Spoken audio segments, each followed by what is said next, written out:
Good morning. Welcome to the Technical Assistance session, July 2nd, 2014. On the call this morning, we have Natasha Telger of Illinois WorkNet, Chelsea Jones of Illinois WorkNet, and Fred Nettles with DHS. And myself, I'm Dee Reinhardt. I'm going to be your guide today. If anyone else pops onto the call, we will announce them as well from the organization from which they are calling. Just to let you know, I would like for you to check in either with the DHS organization or the DCEO organization from which you are calling so that we can keep track of who is attending these calls. Also, if you have anything about which you have a question, if you could check the box in the upper left-hand corner so that we can answer those questions for you, I would appreciate it. Then that way we can help you with the questions about which you are finding the most difficulties. Yesterday on one of our webinars, we had a couple of questions about the grant effective dates.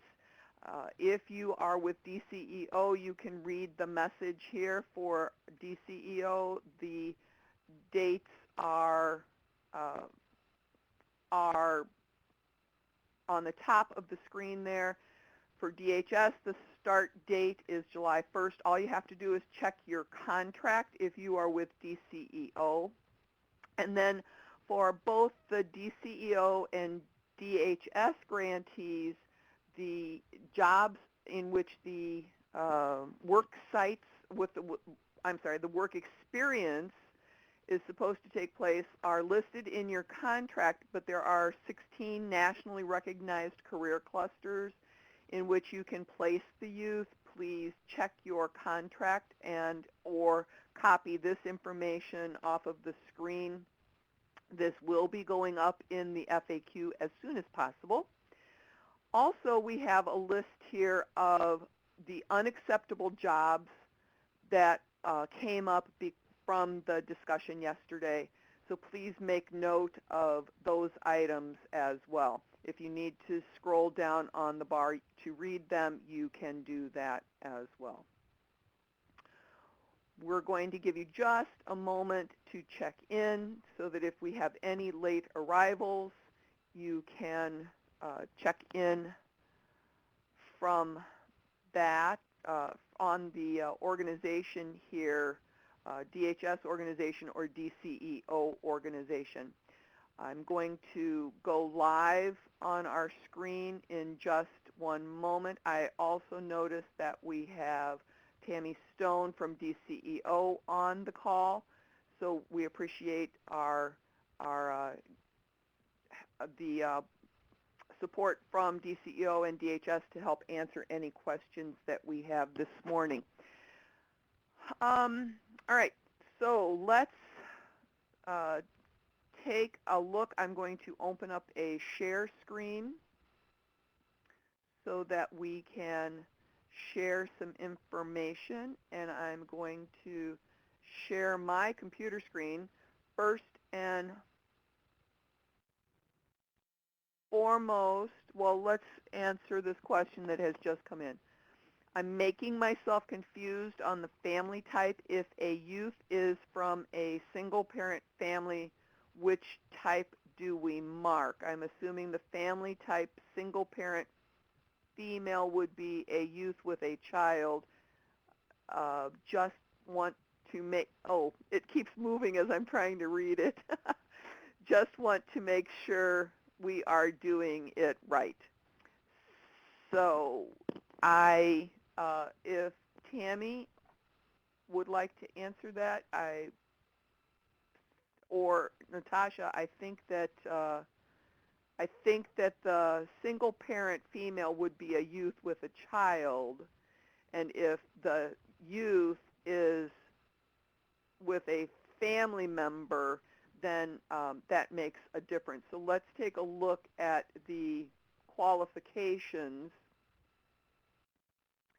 on here, I would think that if there is a guardian of the youth, it is a two-person family. And let's go to the Hi, this is Tammy. Yeah, if you could do the screen share on what's available as selections, but I would assume it would just be marked as a single parent, one child. all right, I'm sorry, I got stopped in the middle of sharing my screen. So can everybody see my screen? We can raise hands. Good. Okay. That's good. Thank you very much. Okay. So here, this is the income, and that's the number of people in the household on the youth under the application. Oh, that's under the application, and I don't have that open yet. I will get that open as we are answering some other questions. Let's take a look back. What I want to do, no matter if the youth has a child or comes from a single parent, it would be marked the same. Let me get into the application, Rhonda, before we answer that question completely. Okay? So give me just a second on that one.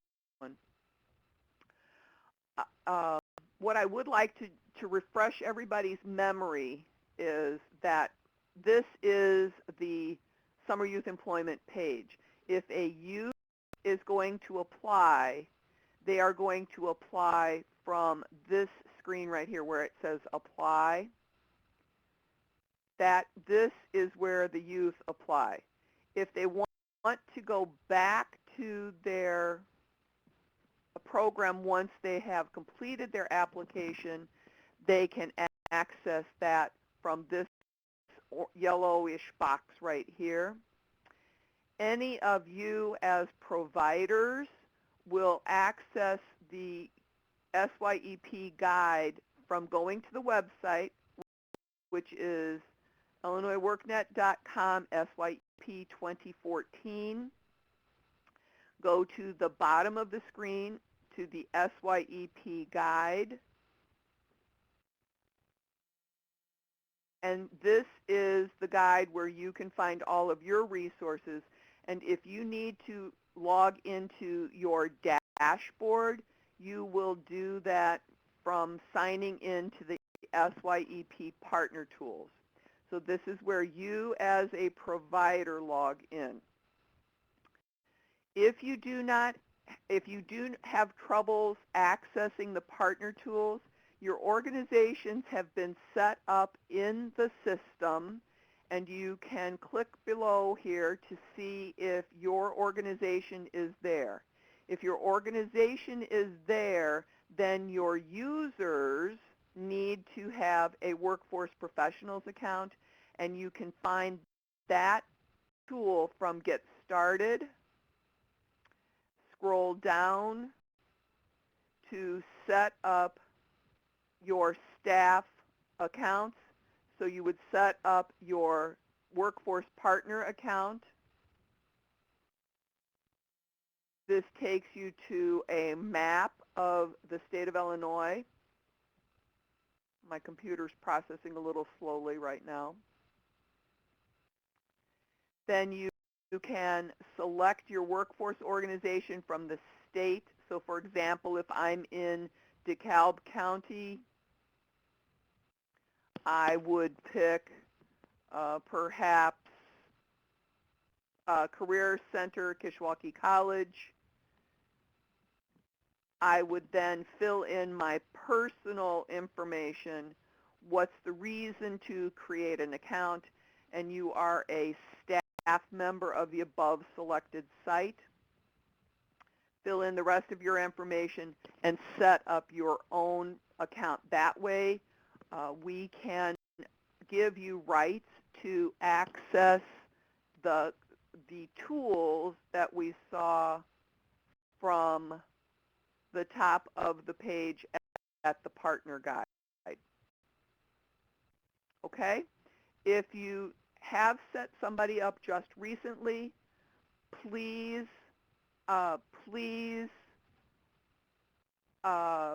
send an email to the SYEP 2014 at illinoisworknet.com to let us know that you need to give a person access. Let's open up the youth application.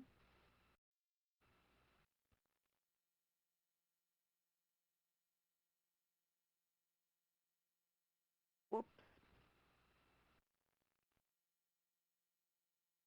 Go back here and get the PDF.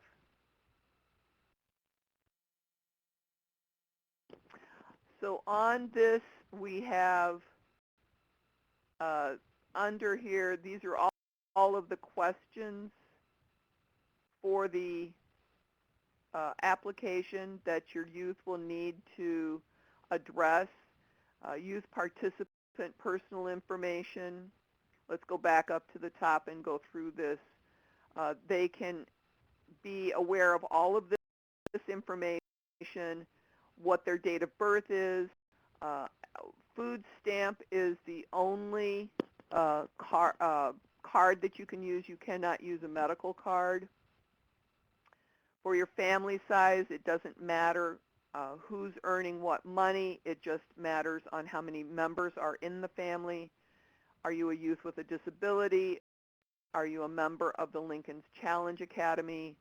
This is a place for them to put their username, email, and password, what their secret question and answer is, and then all of the other information, first name, last name, street address, type, zip code, birth date, phone numbers,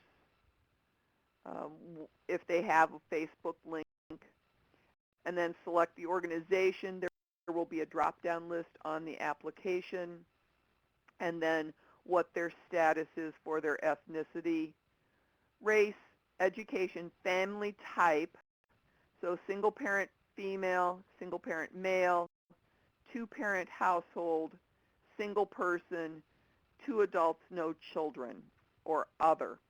So if they're looking at this,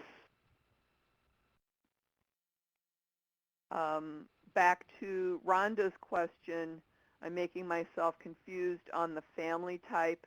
Is the single parent family, which type do we mark? So now, Tammy, since we see these options, would you like to let Rhonda know the answer to that question? Yeah, it would be a single parent female. If they are a... Now, this is just based on your family type. So I guess my question would be, are you talking about, like, say, a 22-year-old that is a single parent with a child that is being a participant? Now, she may be a participant, but she'd still be considered a single parent female because that's her family type. The other thing would be is if it's, you know, a youth that's living in the household, they're the applicant, but their household is a single parent. Either way, it'd be single parent female. Because you could have two different scenarios. You could have a scenario where the head of the household is actually the youth applying that has a child. If they're like in their, say if they're 20, 21, 22, and they're actually the head of their household with a child. Or you could have it where a youth is a qualifying one, but they're in a household that's a single parent household. Okay. So, Rhonda, that answers your question. You said, okay, thanks. Correct? All right, great. Great.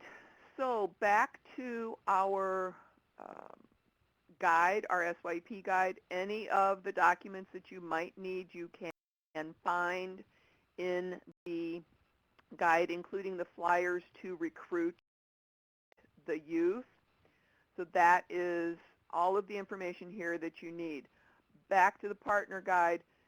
In the event that you cannot remember which section that you saw something, you are always able to go to the all resources, full list of resources, and check that page to find any of the documents that you might need. So, for example, the procedures manual for DCEO and DHS are both listed there, and any other documents that we create or come up with during the course of the program, we will add to this sheet. Let's move on to, after we have accessed the partner tools, the SYEP partner tools, it will ask you to log in. And Natasha just put the handout on how to access your tools in the file share pod below the chat pod. So if you're having problems accessing at this point, make sure that you download that handout and make sure that you have everybody into the system with access granted to them. Now I'm going to open up a different window so that I don't have to log in again.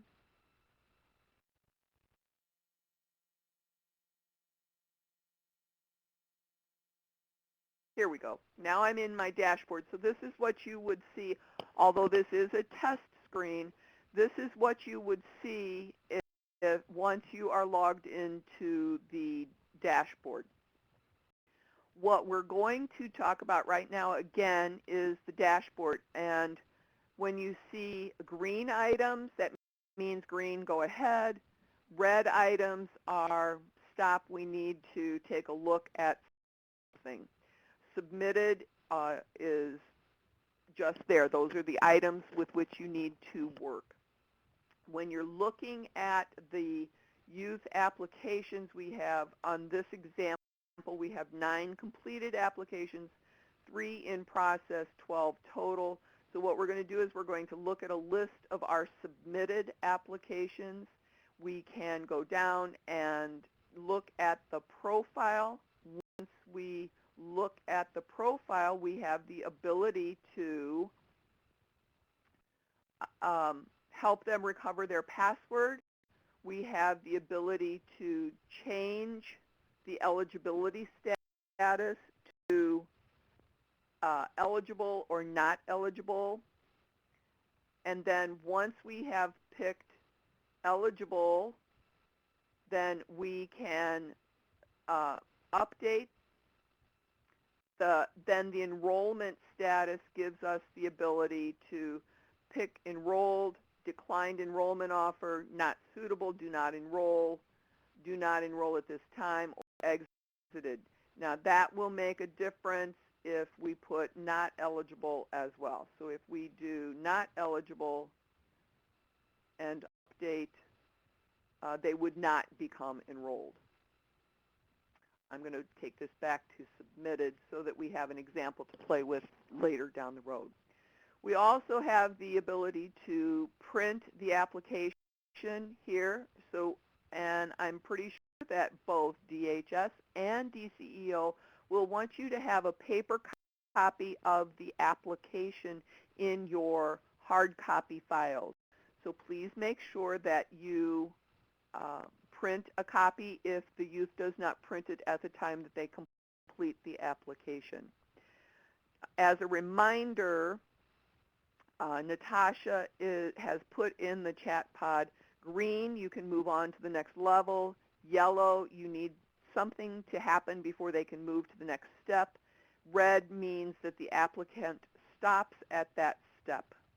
So the dashboard is everywhere that you need to find any information to help you move this youth through the process. The next thing that's available on the youth profile under the dashboard is whether or not you need to change the youth's organization. Now, perhaps you have only 40 youth for your program, and you have 50 submitted applications. You find the 10 people who are not going to be in the program, and you would update that organization to add them back to the pool. And right now, I apologize for this not giving me the different organizations Again, this is a test environment, so sometimes the Hey, testing Dee, doesn't, just for yes. for clarification, just so everybody is, on the same page, that you um, you only have access to the information to youth that have applied to your organization. In some cases, we do have partners or providers that need to have access to multiple locations, and if that's the case, you can just send a request to us with the SYEP 2014 at l9worknet.com, and I'll put that in the chat in just a moment. But really, I'd say for the majority of people, you only need to have access to the youth at your location. So we have the general group available so that, for example, you've met your enrollment capacity, but you still have other people that are eligible. You can move them to the general group, and then those people are available for other organizations to pick up. So maybe they have somebody that drops out of the program, or maybe they are, still trying to reach their enrollment capacity. They can go to that general group and pull those youth in and provide them, allow them to be part of the program. So for most people, the only groups that you're going to see is your group and the general group. That's going to be for the majority of providers that are out there. Thank you, Natasha. The next thing that we want to cover right now is adding employers. And Natasha, this is planned to be live. They can add when? employers now. Great. You can add Great. employers now.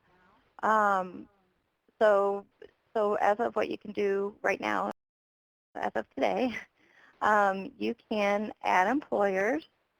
And what you'll do is the employer, there'll be a listing of employers that you can choose from. So let's just say, for example, I'm in Springfield, Illinois, and let's say that we have, I don't know, let's say Walmart. And Walmart, I would go ahead and enter Walmart in as an employer. And let's say that I have, Springfield Urban League and maybe like Will or something like that as two organizations that might be working with Walmart. So yeah, the Walmart as the employer will be available for everyone to see. But if I'm, provider A, and I'm working with Walmart, and they tell me, I have a worksite agreement already set up with them. We have our supervisor background checks already set up with them. I can work with them and put in my number of planned placements and have my agreements and everything all set up so that only I or anybody that's with my organization can see that. So there might be other providers in your area that are working with that same employer, but you can keep your worksite information specific, to your organization. So although you can see all the employers, only you and the people who have access to your organization are going to be able to see your worksite specific information. So that's what's out there today. You can add employers and you can add work sites today, which means you can add planned placements for full-time and part-time planned placements. We are planning on, by the end of the week, adding the ability for you to be able to actually place your youth with those organizations. So today, you can add employers and work sites, and then on hopefully on Thursday, if all the testing goes just real smoothly, then you'll be able to place the youth with the actual work site. All right. Cynthia has I'm going to demonstrate adding the employer in just a moment, but Cynthia has a question here, and it says, for youth in Lake County, for them to be picked up by another county, it would be difficult for them to get to a work site in Cook County. Should we still then put them in the general population? It's not being picked up by another county, Cynthia. It's being picked up by another work the organization. Yeah, I mean, it still be it may or may not be, appropriate for them to pick them up. It may not, it just may not work for them. Some people are able to travel and some people aren't. So if you've met your quota already, I would assume we need to, and correct me if I'm wrong, Tammy or Fred, remove your organization from the application, because we don't want them to, unnecessarily keep, trying to go to your organization when you don't have any openings for them. So that's really important to let us know if, if you can no longer accept applications, and we'll make sure that we, remove your organization from the application list. But those people will be available out there, so another organization could call them and ask them if they'd like to participate, and if they'd like to, if they wanted to decline that offer, then that's fine. And then the youth would still be there, so that in the event that your organization, Cynthia, has somebody drop out of the program before they go through their first payroll, you could pick up one of those extra youth that you put back into the general population. And we've got a couple people typing. While they're typing, I'm going to demonstrate adding an employer.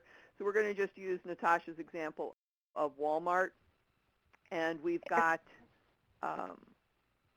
And I didn't know if Tammy had anything to add to that comment, or if you were.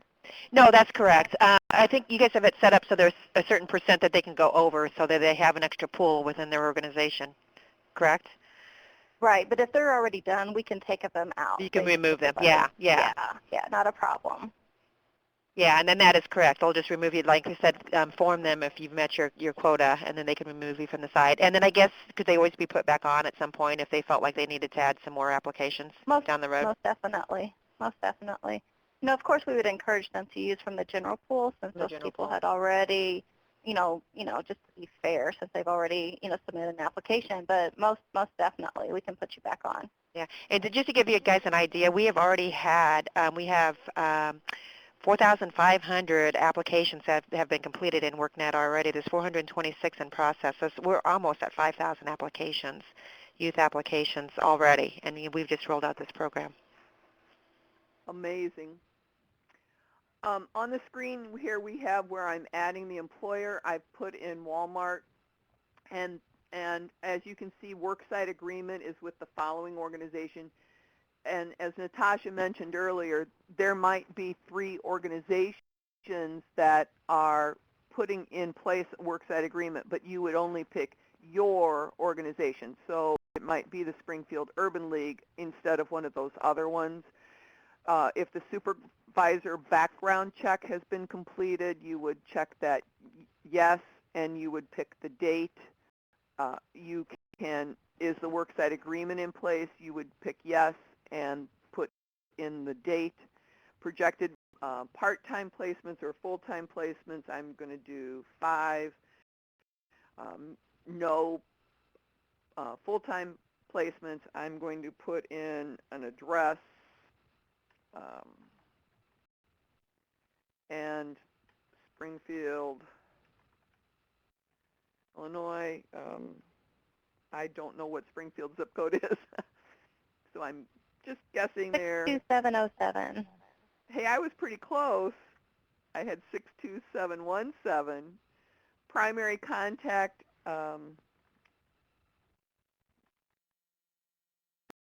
Title.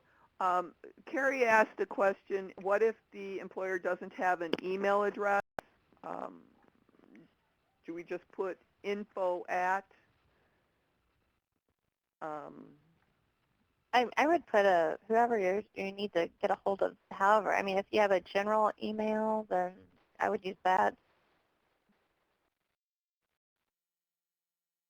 If hopefully they've got at least one email address somewhere somehow, because if they don't have an email address, they're not going to be getting a whole lot of business otherwise. So that's something to consider for that.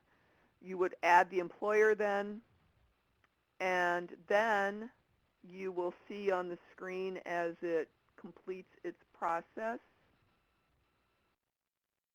And I need to slide up on the screen. Come on, computer.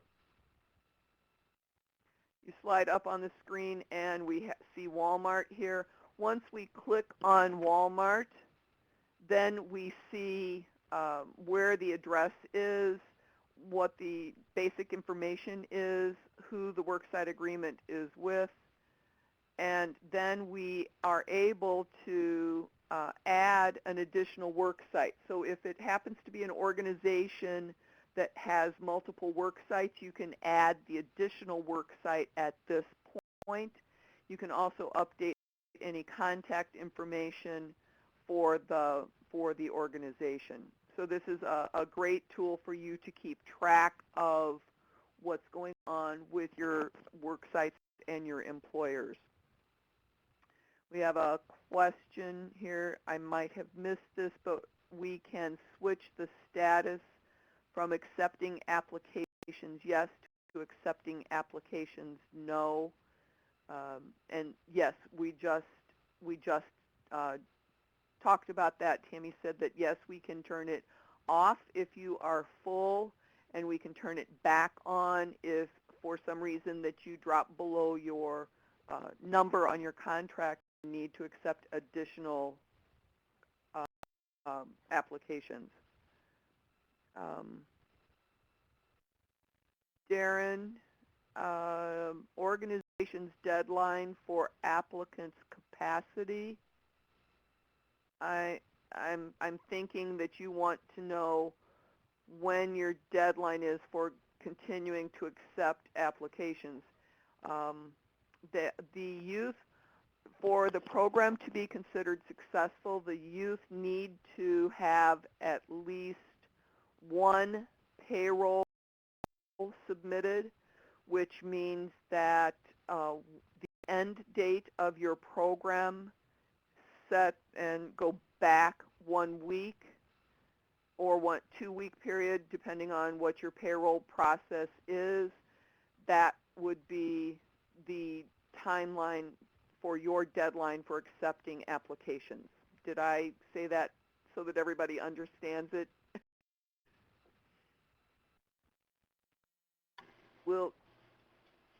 We have another question. Will the employers from last year already be in the system, and so we only have to update the information?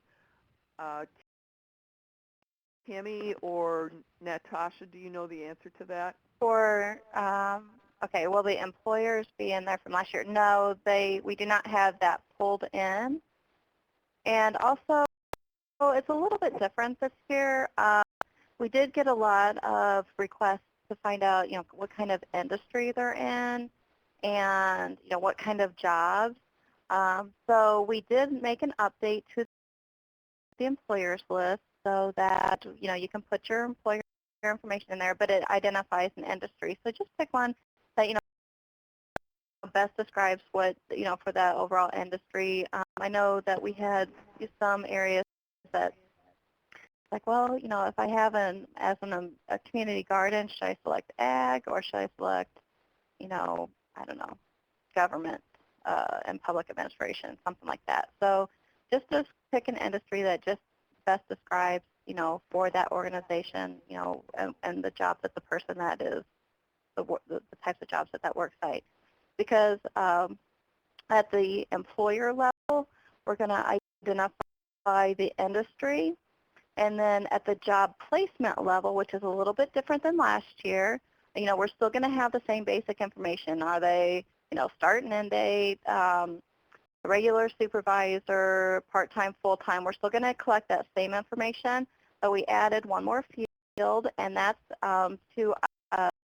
you're going to pick from a list on that best describes the type of job that youth was, had at that work site. So that's the long answer to no. You won't be able to just pull the information, the same employers from last year. We'll have to add those in and then update and provide some of the updated information.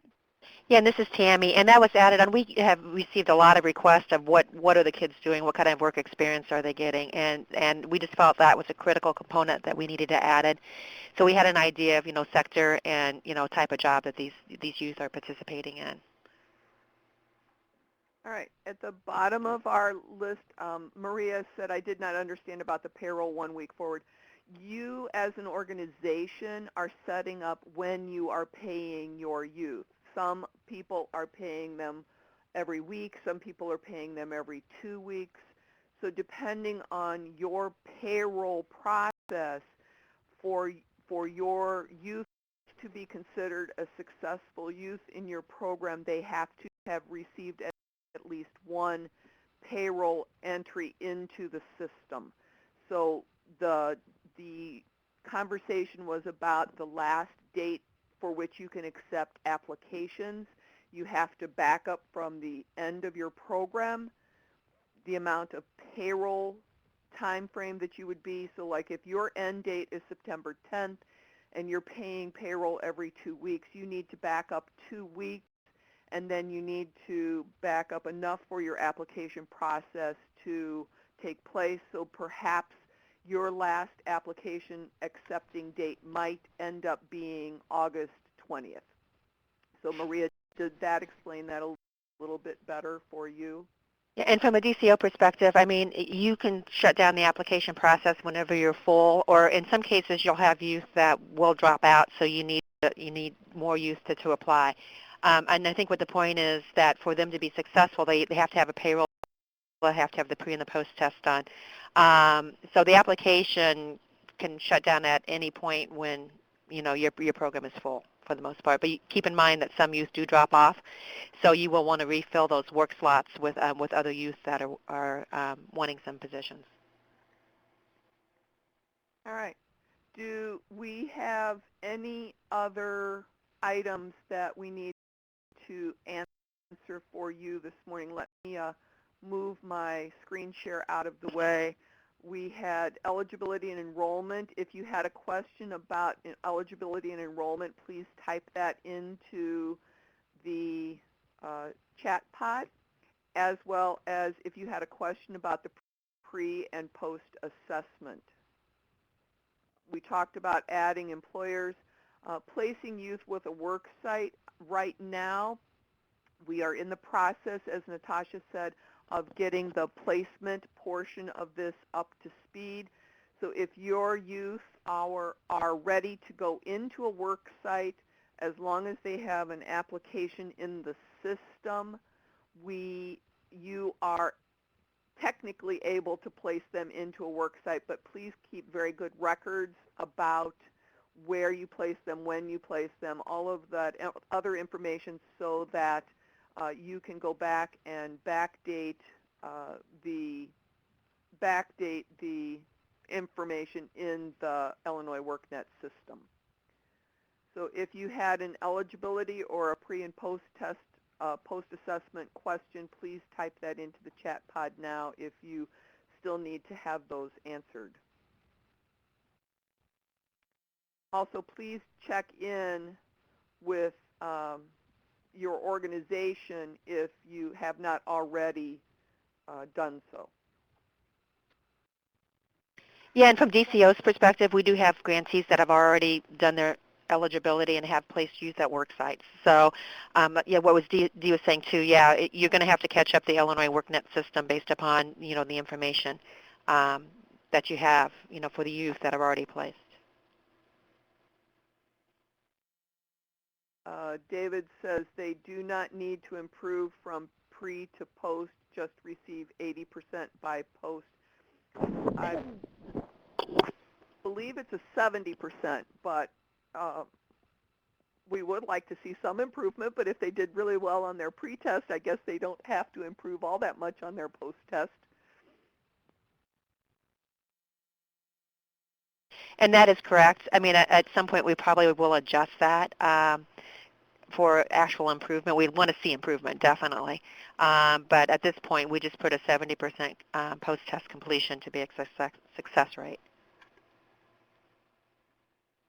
hopefully by going through the Employment 101 that we talked about in the webinar yesterday, they might pick up a tip or two that would help them do better. But we've got some kids that are just naturally good at answering those questions and already have the knowledge. So, and Darius is typing, so we'll give Darius just a moment. Tammy, do you want to say anything else that we may not have already covered this morning? No, I think I'm excited. We're getting a lot of activity in WorkNet with applications, and we're starting to see, people coded as eligible. From the DCO perspective, our letter did go out today to our grantees. We have all the grants initiated, and we've done cash requests for the grantees. So, we're trying to get the money out into the field as quickly as we possibly can. And like I said, a letter went out to our grantees this morning regarding that. So just, please, keep us posted. We'll be checking status daily for you guys and seeing where we're at with our production numbers and everything. So I think, so far it looks like we're getting a good start. Great. Darius is asking, is the pre-assessment accessed through SYEP website or through Illinois WorkNet?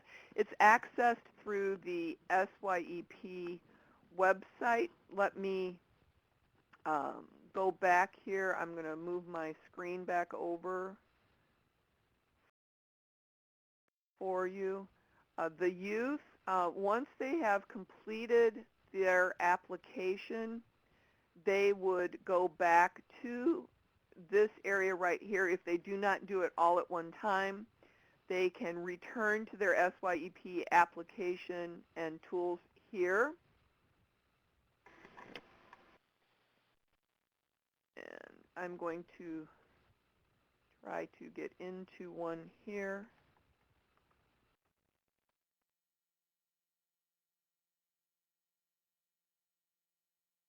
Oh, not letting me.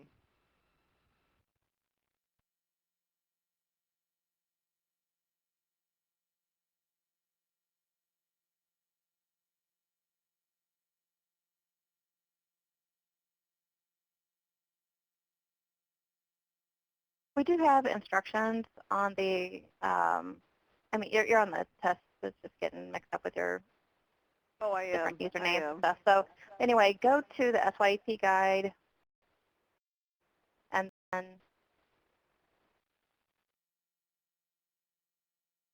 Under the go Get to your Started. career ready. Go to your career readiness. And how to access pre-assessment. The sheet.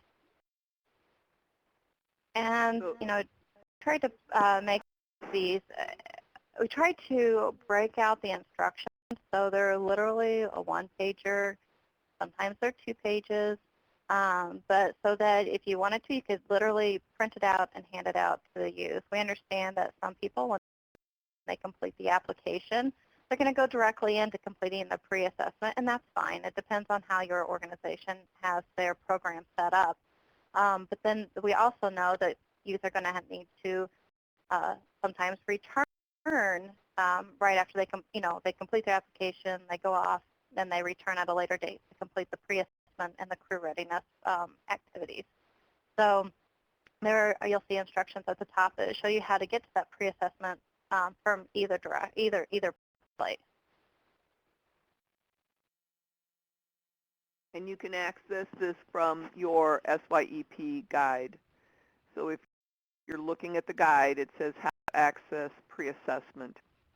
Yep, and then there's some overview information in there, and I tried to break it out, to simple pieces, how to reset their password, get the information for resetting their password, how to access their post-assessment, how to access their employability guide, how to, print their certificate of completion, that type of thing.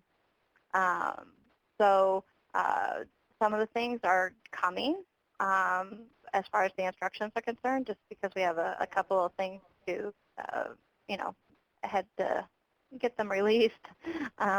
and make some updates. So you'll see that we do have more instructions coming. But if you don't see something there and you feel that there is a need for a specific set of instructions, please do let us know, because that's not a problem. We can do that for you. All right, and we have a question from David about, this may be too far ahead, but are we able to monitor the time spent on reading the information?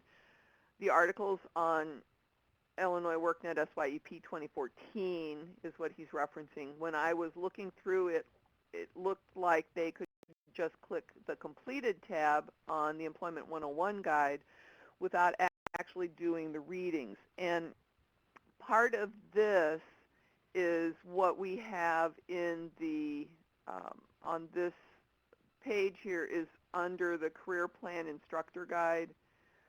We have some guidance for you to help you create some discussions, to help them do some of the reading and find out the information that's available. In some cases, they may not need that information. In other cases, they may not be able to progress without actually doing some of the reading. So it's going to be an individualized process with each of your youth. Maybe what you do is have the group, have them come in as a group and take turns reading the articles out loud, or pull it up on a main screen while they're going through it as well, and ask them key points from some of the articles.